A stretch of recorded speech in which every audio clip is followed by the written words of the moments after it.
Dans nos tâches quotidiennes, même si nous aimons ce que nous faisons, il y a certaines tâches que nous aimerons ne pas faire, même si elles sont nécessaires.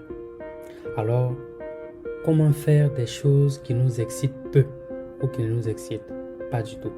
C'est la principale question du livre de Bruno Latour intitulé « Faire plus en peu de temps, productivité et motivation ». Je partage avec vous 10 principes qui vous aideront à rester motivé et aimer toute l'aventure dans ce que vous faites. Le premier principe est déjà connu, très populaire et il est vraiment assez simple, c'est de se fixer des objectifs quotidiens ou hebdomadaires. Donc, j'ai déjà développé ce thème dans plusieurs de mes vidéos, notamment la vidéo sur les 7 habitudes de ceux qui réalisent tout ce qu'ils entreprennent dans leur vie. C'est une vidéo que je vous recommande fortement. Mais ce que je peux dire rapidement pour compléter cette vidéo, c'est qu'il faut avoir des objectifs aussi bien à court terme qu'à long terme. Et surtout, avoir des objectifs relativement faciles à atteindre. Sinon, si tous vos objectifs sont de grands objectifs et donc difficiles à atteindre, vous allez certainement vous décourager facilement en cours de chemin. Le deuxième principe, c'est la visualisation. Ce que vous faites peut être assez difficile et assez pénible, mais si vous vous concentrez sur le résultat final, ce que ça va donner après que vous l'ayez accompli, certainement que vous trouverez en vous la force et l'énergie nécessaires pour braver toutes les difficultés sur le chemin. Déjà, ce que l'auteur dit, c'est que tout le monde pratique déjà la visualisation, que ce soit de façon intentionnelle ou pas. Mais ce qu'il recommande, c'est plutôt de pratiquer maintenant cette visualisation de façon intentionnelle, en pensant au meilleur des scénarios qui peuvent vous arriver pour ne pas être victime de la fameuse loi d'attraction. Le troisième principe, c'est le système reset. Il arrive d'être parfois distrait par vos pensées alors que vous faites quelque chose de très important. Pour éviter de vous perdre dans vos pensées, une fois que vous prenez conscience de cela, arrêtez tout de suite ce à quoi vous pensez et prenez un coup de respiration. Répétez en vous parlant à vous-même les bienfaits liés à l'accomplissement de votre tâche et reconcentrez-vous. Si en réalité vous n'arrivez pas à trouver la motivation en vous répétant les bienfaits liés à l'accomplissement de votre tâche, alors peut-être que votre tâche n'est pas importante.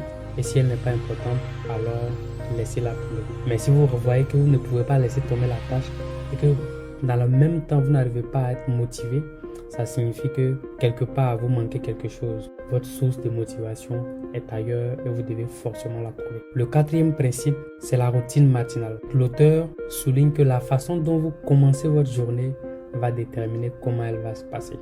On a l'habitude même de voir des gens qui disent qu'aujourd'hui je ne me suis pas très bien réveillé. Parce que déjà, si vous réveillez de très mauvaise humeur, il y a de grandes chances que cela se répercute sur vous pendant toute la journée. L'auteur recommande donc de commencer la journée par des activités qui vont devenir comme une routine pour vous.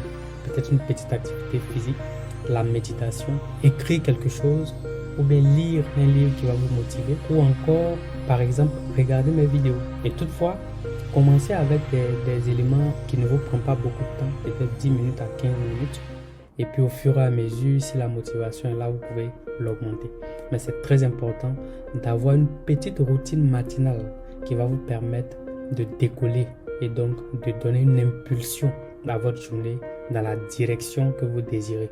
Ne laissez plus l'humeur guider votre journée, mais il faut que vous ayez un pouvoir sur le déroulé de votre journée. Le cinquième principe, c'est qu'il faut avoir un environnement de travail propre et rangé. Pour un étudiant, par exemple, si l'environnement n'est pas propre, il peut se retrouver à perdre 10 minutes en train de chercher un stylo. Et parfois, dans le processus de recherche du stylo, vous vous énervez en cours de chemin. Finalement, l'adrénaline monte et vous êtes déjà énervé avant même de commencer à étudier. Ça peut avoir une répercussion sur votre productivité et ce que vous avez donné. En plus, le cerveau répond favorablement aux environnements bien rangés, bien aérés et qui sentent relativement bons. Le sixième principe assez simple, c'est qu'il faut savoir dire aux amis que l'on est indisponible à certaines heures pour se concentrer sur des projets qui vous tiennent à cœur. L'auteur recommande de ne pas du tout avoir peur parce que si vous avez un bon ami, il comprendrait certainement ce que vous lui demandez. Et aucun bon ami ne voudrait vraiment que vous échouez dans ce que vous faites, quel que soit ce que vous faites. Et donc, si votre succès dépend de quelque chose, vous pouvez dire à vos amis des heures pendant lesquelles vous n'êtes pas disponible et que vous devez travailler concentré sur vos objectifs. Le septième principe, c'est qu'il faut pouvoir trouver justement un bon équilibre entre le travail et le repos. Malgré le fait que trouver cet équilibre est important, il reste quand même relativement difficile à atteindre parce que travailler trop peut être néfaste pour votre santé à moyen et long terme, mais travailler pas assez peut vous conduire directement vers la pauvreté. J'ai connu des gens qui travaillaient énormément, mais arrivé à un moment, malgré qu'ils sont encore jeunes, il semble que ça ne répond plus parce qu'ils ont vraiment donné beaucoup d'eux-mêmes en 2-3 ans et après il n'y a plus rien dans la boîte. C'est vraiment important d'avoir cet équilibre en esprit, de savoir que le travail que vous faites, votre énergie, vous devez la gérer sur la durée de votre vie et non en 2 ou 3 ans. C'est sûr qu'il y a certaines années, à certaines circonstances qui seront plus intenses que d'autres, mais il faut pouvoir justement trouver l'équilibre. Pour chaque journée, pour chaque tâche à accomplir, l'auteur propose 2 méthodes. Le 50-10-50, c'est-à-dire travailler 50 minutes, prendre 10 minutes de repos et travailler 50 autres minutes. Et après un premier cycle, prendre 30 à 45 minutes de pause. L'on répète ce processus autant de fois qu'il est nécessaire pour accomplir la tâche. Et l'auteur insiste sur le fait que quand vous prenez votre repos, prenez vraiment le repos. Ne tentez pas en même temps, dans votre temps de repos, de penser, d'être en train de réfléchir encore au problème peut-être que vous cherchez à résoudre, pour lequel vous n'avez pas encore trouvé de solution. Prendre une pause, c'est vraiment de passer à autre chose, autre que le travail. La deuxième méthode, c'est la méthode 90-30, c'est-à-dire travailler 90 minutes et prendre 30 minutes de repos. En réalité, je pense que l'idée derrière n'est pas d'appliquer ces principes de façon formelle. Si vous pouvez et que c'est bon avec vous, c'est excellent.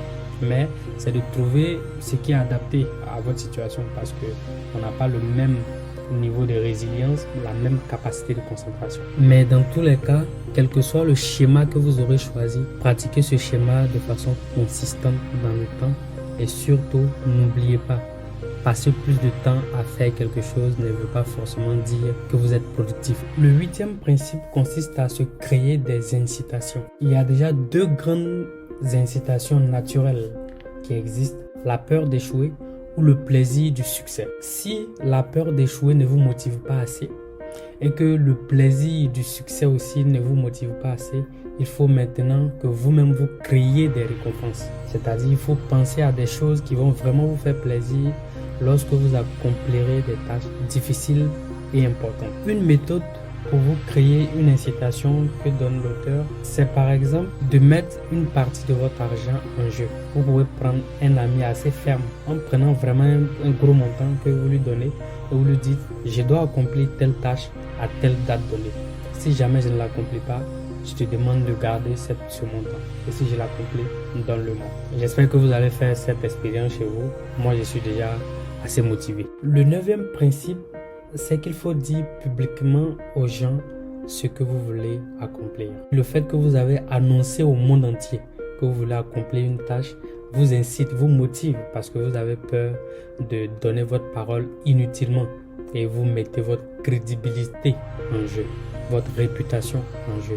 Et c'est l'un des éléments auxquels, en tout cas, la plupart des personnes tiennent. Donc, si vous voulez accomplir quelque chose mais que vous avez la flemme, que vous avez peur de l'accomplir, une bonne technique serait de dire, allez sur Facebook, faites un post dans lequel vous dites ce que vous voulez accomplir avec un degré de détail selon la sensibilité du sujet. Enfin, le 10e principe, il s'agit d'avoir un groupe de mastermind. Alors, j'ai déjà parlé en détail aussi de l'importance d'avoir un mastermind group dans la vidéo Réfléchissez et devenez riche de Napoleon Hill. Mais le but vraiment d'avoir un mastermind group, c'est d'avoir aussi des gens qui partagent la même ambition ou bien des ambitions similaires que toi et qui vont toujours te motiver quand tu en auras besoin. Dis-moi en commentaire quel principe tu décides aujourd'hui de mettre en application. C'est aussi une façon pour toi de dire publiquement quelque chose déjà que tu vas commencer à accomplir. Un petit like et un petit partage n'ont jamais tué quelqu'un. Alors n'hésite pas.